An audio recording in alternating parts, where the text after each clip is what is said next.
তা গভীর হয়ে ভাব স্থির হয়ে যায়। তা থেকে একটা নেশার মতো আসে। এই নেশার ঝোঁকটা দিনের কাজে কর্মেও রাখতে হয়। তিনি আমার সঙ্গে সঙ্গে আছেন। গভীর প্রেমে যেমন হয়, তাকে ছাড়া চলে না আমার। তিনি আছেন আমার সঙ্গে, ছেড়ে যাচ্ছেন না। অনুভবে স্পর্শ হচ্ছে।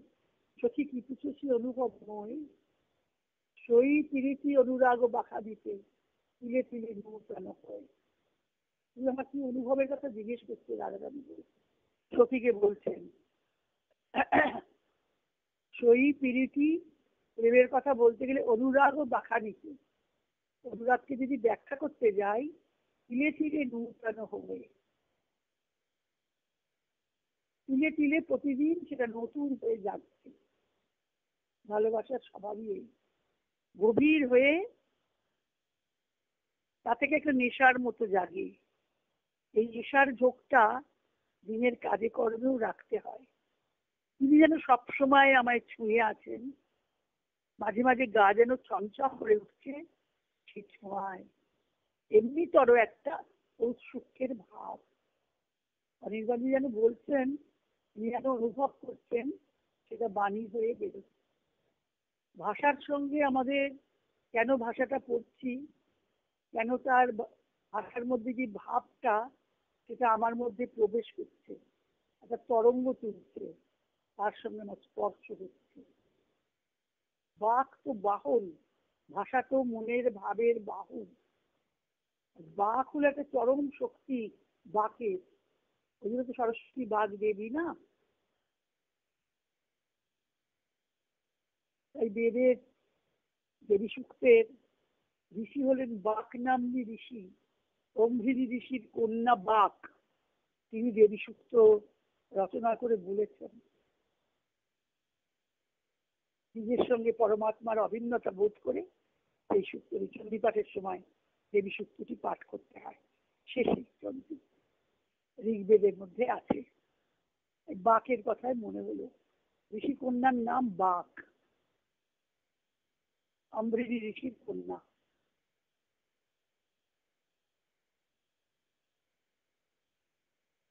তিনি যেন আমায় ছুঁয়ে আছেন। মাঝে মাঝে গা যেন ছমছম করে উঠছে সেই ছোঁয়ায়।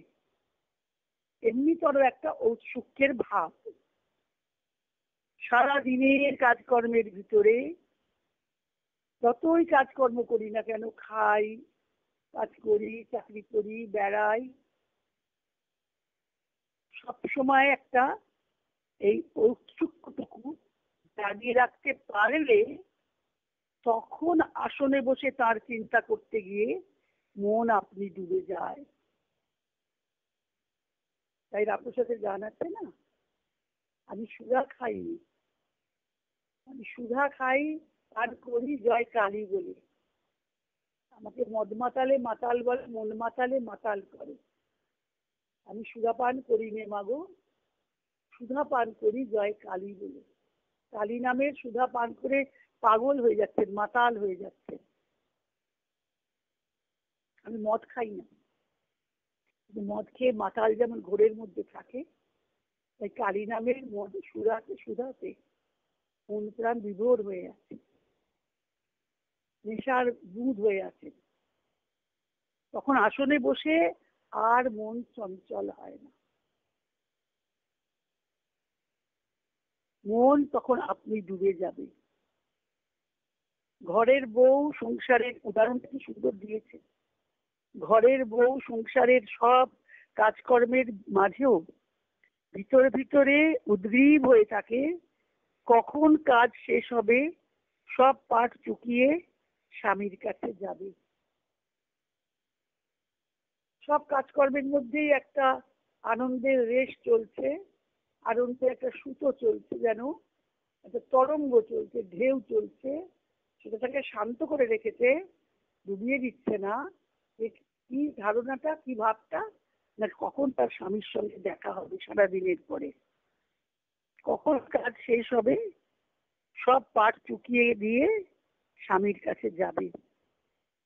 ধ্যানের সময়টিও এমনি প্রিয় মিলনের সময়, তার জন্য আগে থেকেই একটা আবেশ করা, আবেশ ভরা মধুর ঔৎসুক্য জাগিয়ে রাখতে পারলে ধ্যান গভীর হয়।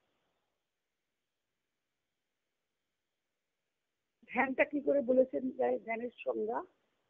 অবিচ্ছিন্ন তৈল ধারাবদ্ধ চিন্তা, তাকে বলে ধ্যান।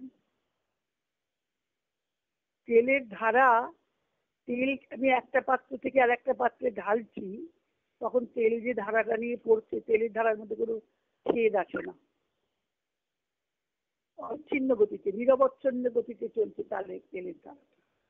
যখন চিত্ত এইরকম একাগ্র হবে, অবিচ্ছিন্ন তৈল ধারাবদ্ধ চিন্তা, তাকে বলি ধ্যান। আর যদি আমি অনুরাগে ভগবানের ধ্যান না করি, যদি বিষয়ের ধ্যান করি, তাহলে কি হয় এটাও পাশাপাশি জানতে হবে। এটাও গীতায় 2য় অধ্যায় বলেছেন না, ধ্যায়ত বিষয়ান পুরুষ সঙ্গস্তেষু উপজায়তে। ধ্যান করতে করতে, বিষয়ের ধ্যান করতে করতে, এই আমার একটা লটারি টিকিট কাটতে হবে, লটারি টিকিট কাটলে আমার এই টাকাটা যদি পাই তাহলে আমার ধারটা শোধ হয়ে যায়।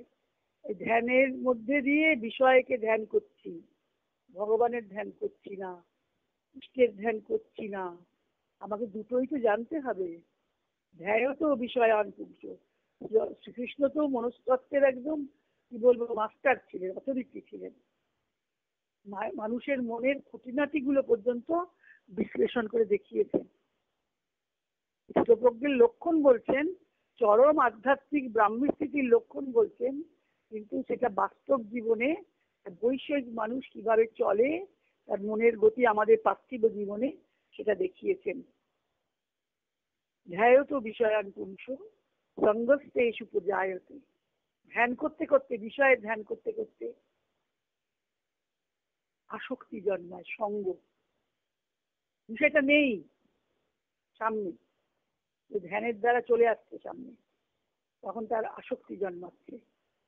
সঙ্গাত সঞ্জায়তে কাম। এই আসক্তি থেকে কামনা জন্মাচ্ছে। কিসের কামনা? বস্তুটাকে লাভ করার কামনা। কামাত ক্রোধবি জায়তে। যখন আমি জিনিসটা পেলাম না, তখন আমার ক্রোধ হলো।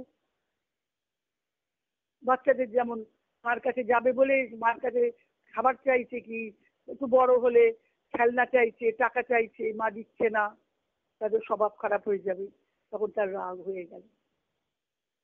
কামাত ক্রোধবি যায়, এটা শিশুর ক্ষেত্রেও যেমন, বড়দের ক্ষেত্রেও একই। ক্রোধার ভবতি সম্মোহ,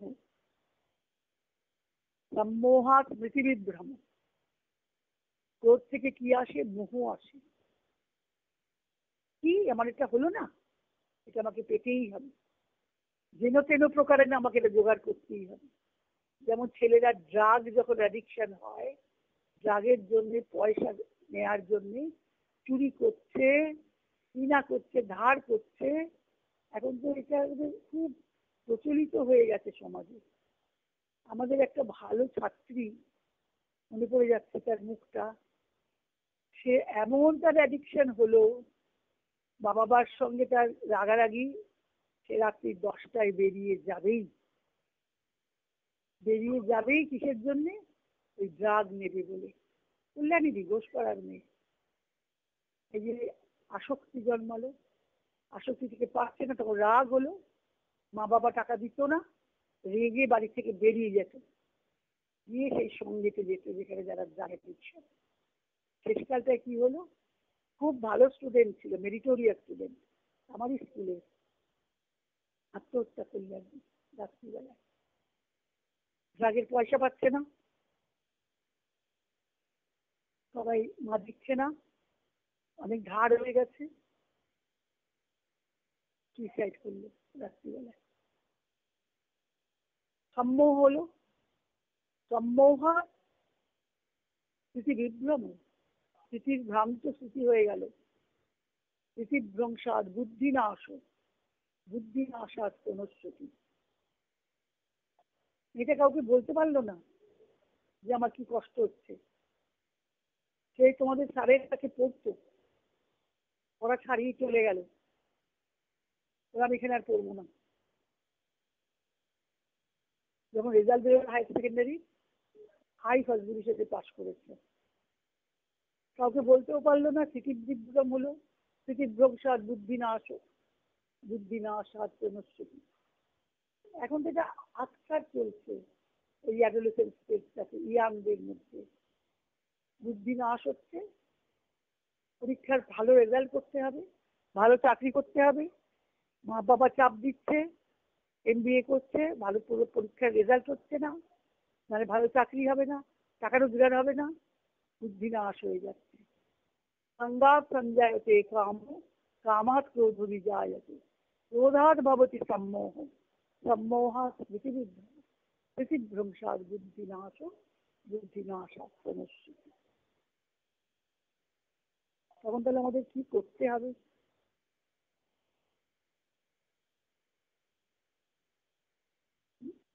এই বিনাশ থেকে বাঁচতে গেলে আমাকে কি করতে হবে? আমাদের বাচ্চাদের, আমাদের ছেলে মেয়েদের নিজেকে চিনতে শেখাতে হবে। তোমার মনের মধ্যে কি হচ্ছে তুমি দেখো, সেটা লিখে ফেলো। কি চাইছো সেটা লিখে ফেলো।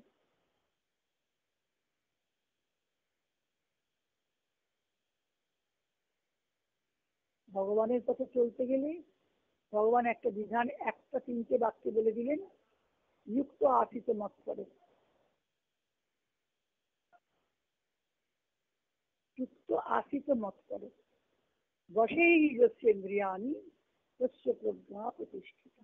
ইন্দ্রিয়গুলি যার বশীভূত আছে তারই প্রজ্ঞা প্রতিষ্ঠিত। তাকে স্থিতপ্রজ্ঞ বলবো। ইন্দ্রিয়াণি প্রমাথি, ইন্দ্রিয়ারা খুব মূল্যবান। চোখ, কান, নাক, মুখ, জিভ সবই একটা সচল হয়ে থাকে সবসময় বাইরের জিনিসকে গ্রহণ করার জন্য।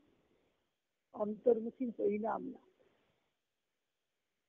ডুব ডুব ডুব রূপসাগরে আমার মন, তলাতল পাতাল খুঁজলে রে পাবি, প্রেম রত্নধন।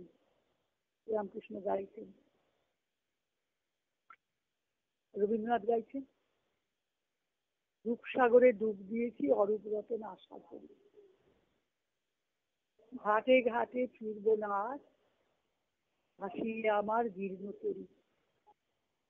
অনেক ঘুরে মরছি, কিন্তু তাকে পাচ্ছি না। রূপের সাগরে ডুব দিয়ে গেছি, অরূপ রতন আশা করি। অরূপ রতনের সন্ধান কি করে পাবো? বাইরে কোথাও গেলে হবে না, নিজের ভিতরেই তিনি আছেন। যেখান থেকে আমি এসেছি, উৎস, সেই উৎসটা কি? আমি শ্রী অরবিন্দের লেখা থেকে পড়ি যে আধ্যাত্মিক জীবনে যদি যেতে হয়, ভগবানকে যদি ভালোবাসতে হয়, তাহলে নিজের মধ্যে যে অন্তর্যামী আছেন তাকে আগে চিনতে হবে। তাকে আত্মা বলি, তাকে জীবাত্মা বলি, যাই নামে কিছু এসে যায় না, কিন্তু আমার ভিতরে একটা আগুন আছে, এটা ঝিকঝিকি জলে ছাই চাপা হয়ে থাকে, আবরণ আছে। কিসের আবরণ? অনেক চাওয়া পাওয়া, চাহিদা, প্রবৃত্তির আবরণ। আবরণে সেই আগুনটা খুলতে হবে, সবগুলোকে সরাতে হবে, প্রবৃত্তিকে সরাতে হবে। তাই জন্যে কালকেই আমরা পড়ছিলাম, বিবেক বরণ বলছেন যে মার চোখে, মাদারের চোখের এমন দৃষ্টি, মা যদি দৃষ্টি দিয়ে, তার চোখের দৃষ্টি দিয়ে দৃষ্টিপাত করে আমাদের দিকে তাকিয়ে, যদি আমাদের ভিতরে যে সমস্ত প্রবৃত্তি আছে সেগুলি যদি তাদের পরিবর্তন না হয়, তাদের বিকৃতিকে দূর না করে, তাহলে মা ভাবতেন যে তিনি সক্ষম নন, তার দুর্বলতা আছে। মা এটা দেখে ভাবতেন। মা দৃষ্টিপাত দিয়েই একজনকে নিবৃত্ত করে সূক্ষ্মভাবে কাজ করতেন।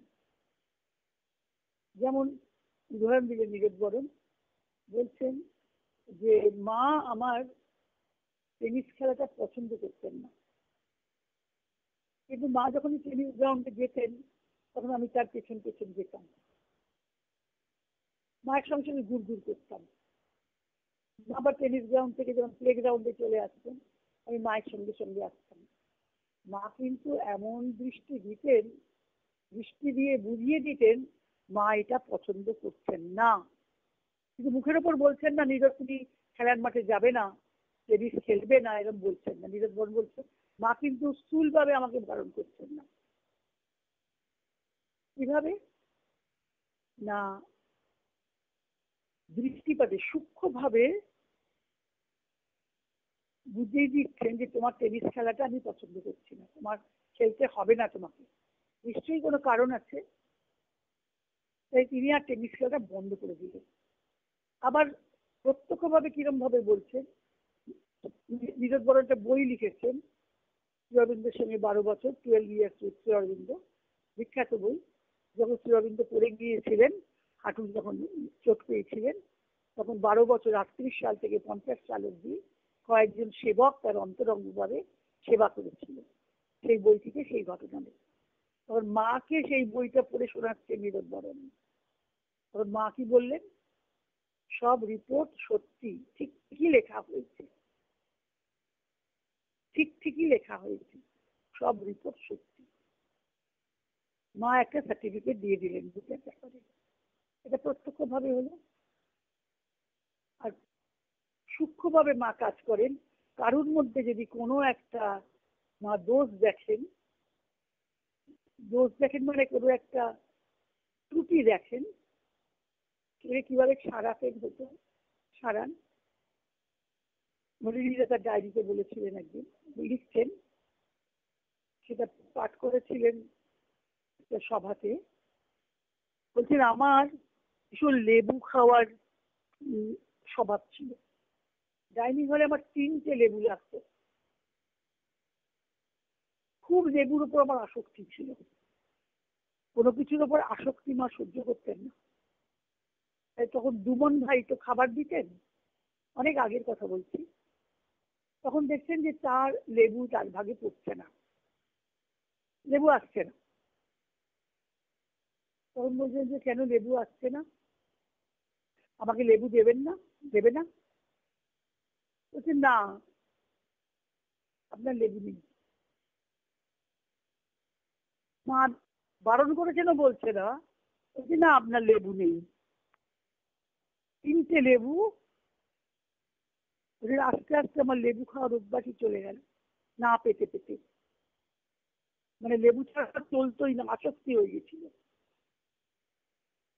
আসক্তিটা নিশ্চয়ই তার পক্ষে খারাপ হতো শরীরের পক্ষে। মা সেটা সূক্ষ্মভাবে লেবু দেওয়াটা বন্ধ করে বুঝিয়েছিলেন তোমার লেবু ছাড়তে হবে। তারপরে একটা কোকো খেতে ভালোবাসতেন। আর 3 পিস বোধ হয় পাউরুটি, এক্ষুনি মনে পড়ছে না, টোস্ট খাবেন, ব্রেড আর কি, আর কোকো। তিনি গিয়ে 3 পিস দিতে পারছেন না, তাকে 1 পিস দেওয়া হচ্ছে। 3 পিস চাইছেন কিন্তু দিচ্ছে না। মা বারণ করে দিয়েছেন হয়তো, তারা যে দিচ্ছে সে কিন্তু বলছে না। বলছে আস্তে আস্তে আমার 1 পিসেই অভ্যেস হয়ে গেল, ওইটাই আমার শরীর নিল। মানে খাওয়ার ব্যাপারে পর্যন্ত, খাওয়া, চলাফেরা, মনের ভাব, সব ব্যাপারে মায়ের দৃষ্টি এত প্রখর ছিল। তাই জন্য মনু বলেছেন না, প্রবৃত্তির নাম। প্রবৃত্তি সকলেরই, সর্বভূতেরই আছে। খাবার প্রবৃত্তি, অর্থের প্রবৃত্তি, কামনার প্রবৃত্তি, স্ত্রী সঙ্গের প্রবৃত্তি, প্রবৃত্তি থাকবেই, স্বাভাবিক। প্রবৃত্তির এসব ভূতানাম নিবৃত্তিস্তু মহাফলা। যার নিবৃত্তি হবে তার মহাফল হবে। সেই নিবৃত্তিটা কি করে হবে? ভগবান বললেন, যুক্ত আছে তো মত করো, তোমাকে সমস্ত ইন্দ্রিয়গুলি মত পরায়ণ করো, বিষয় পরায়ণ করো না। প্রথমেই তো সেটা হবে না। ওই জন্য আমরা যে বললাম যে আবেশ আনতে হবে, অনুরাগ আনতে হবে। আবেশে বিভোর হয়ে কাজকর্ম করতে হবে। তাহলে কিরকম আবেশটা দিব্য আর কোনটা অদিব্য এটা চিনবো কি করে? সেটা আমরা শ্রী অরবিন্দের লেখা থেকে 14 সপ্তাহ থেকে একটু